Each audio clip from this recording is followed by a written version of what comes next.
Our universe wasn't always here. Billions of years ago, there was nothing. No light, no sound, no matter. Just an endless void, untouched by time or space. And then... boom!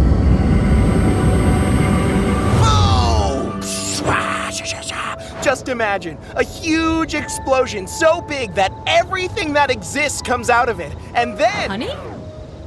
Yes? If you want him to love space as much as you do, maybe give the Big Bang a little more context and a little less, boom. I'm abridging the story. You know how short a kid's attention span is. You can find a balance. Come on, try again. Many, many years ago, the universe as we know, it didn't exist. It's hard to picture, right? No matter, no space, no time. So, how can there be a before? Before the beginning of time? The answer? I don't know. Now, you might wonder, Daddy, how can all of this come out of nothing? Well, imagine nothing as a tiny, super dense point. So small, yet containing everything. A singularity. Hello. This ancient singularity, fluctuating and unstable, finally burst into a massive expansion of energy. The Big Bang. This wasn't just some cool action movie explosion. Everything we know had its start there. Microseconds, the four fundamental forces of the universe emerged from being initially combined into one. Maybe you could simplify that part a little bit? Fine, I'll make them into characters. I'm gravity. Think of me as the force of attraction between objects with mass. Hi, I'm electromagnetism. My force can attract or repel things depending on their charge. Yo, I'm the strong nuclear force. I'm like the glue that holds the nucleus of an atom together. And yeah, I'm the strongest of all the forces. Take that, suckers! Greetings. I'm the weak nuclear force. I help break atoms apart so they can change into different elements. It might sound simple, but without forces like mine, the sun wouldn't have the power to shine. Okay, that was pretty clear. If your astronaut gig doesn't pan out, you could always be a teacher. And spend my days telling stories about inanimate objects with over-exaggerated personalities? Who would even enjoy that? I don't know. You'd be surprised. So, during the first microseconds, a lot happened. The forces we talked about separated as temperatures dropped from this chaotic hot mess. The universe rapidly expanded in a smooth and homogeneous way and... When do we get to see the planets? In a minute, honey. Or more like in a few million years. Got it. At one point after the explosion, the universe was just this big gelatinous plasma thingy, filled with all the fundamental particles. As it kept cooling down, some of those particles formed protons and neutrons. Oh, and matter and antimatter had a bit of a showdown. Luckily for us, matter won. Yay! So, after all that, a bit of matter was left over. And that leftover matter, well, that's the universe we see today. Wow. All of this happened in how many years? Guess what? Not even a single second has passed yet. Really? Cool. So, when do we get to see the planets? I told you. Okay.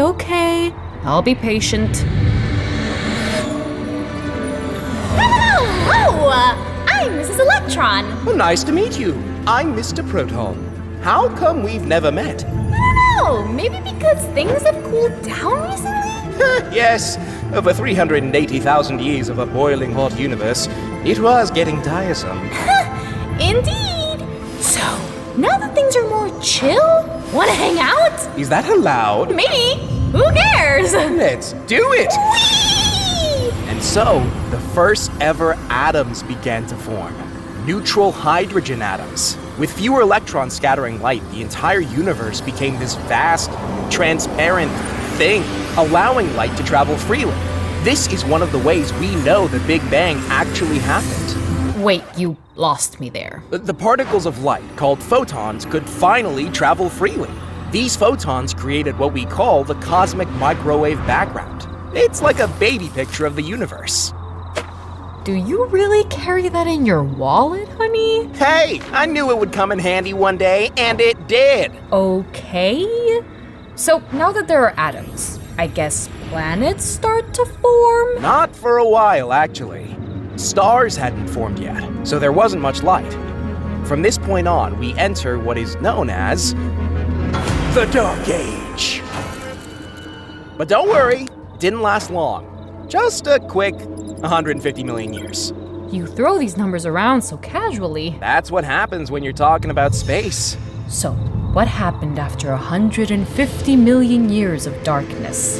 The first stars were formed. Yay! Okay, Junior, this part of the story isn't scary anymore. It was absolute chaos! These early stars were massive and short-lived. Planets began to form, but with stars exploding left and right, the universe was in a constant state of chaos. Ah! It wasn't until a few billion years later, in a galaxy now known as the Milky Way, that a smaller star was born. This star is our sun. Where am I? Hey, Solomon! Look at this one. Nice find, Rigel. Can you please help me?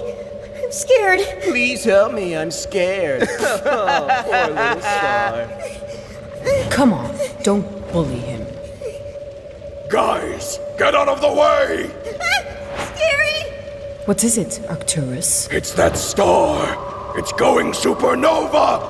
Okay, I'm See ya, baby We star. gotta go! Hello? Are you in pain? Run, little one. Hello? No! Don't go to sleep! Please! I don't want to be alone!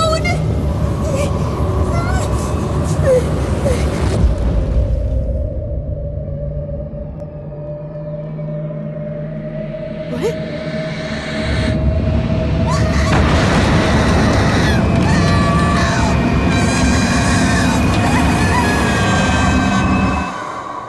And I guess that's good enough for now. Good night, son.